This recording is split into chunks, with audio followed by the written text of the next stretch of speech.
పరిధిలోని స్టేట్ ఎఫ్ఎక్స్ఎల్ బిల్డింగ్లో మనకి సుమారు 10-10:30 ప్రాంతంలో చిన్న స్మోక్ రావడం గమనించారు.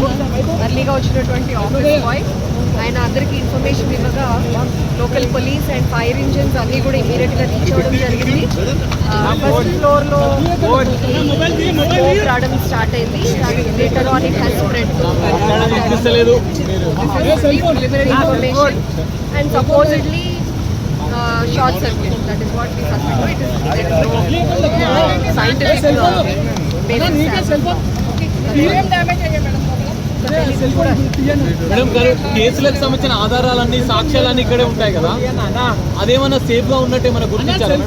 మొత్తం అంతా తగ్గిన తర్వాత కానీ మీ కాన్సే అంటే ఇంకా మంటలు ఉన్నాయి మేడం? అదుపులో మంటలు లేవు, ఇట్స్ ఓన్లీ స్లో కంబషన్ అవుతుంది. మేడం ప్రమాదం ఎలా జరిగింది అనేది మన అంచనా వేసి ప్రాబబ్లీ షార్ట్ సర్క్యూట్. అప్పుడు ఎంతమంది సిబ్బంది ఉండే మేడం లోపల? సిబ్బంది ఎవరు లేరు. దెర్ ఇస్ నో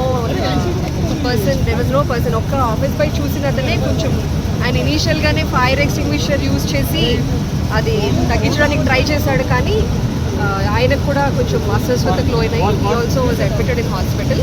ఇంకా అప్పటికి ఆఫీస్ ఓపెన్ అవ్వలేదు కాబట్టి దెర్ ఆర్ హార్డ్లీ 3-4 పీపుల్. వాళ్ళందరూ ఇమీడియట్గా బయటికి ఇవాక్యువేట్ అయిపోయారు. మేడం మీ కార్యాలయం అంతా ఎవరి ఆధీనంలో పనిచేస్తుంది?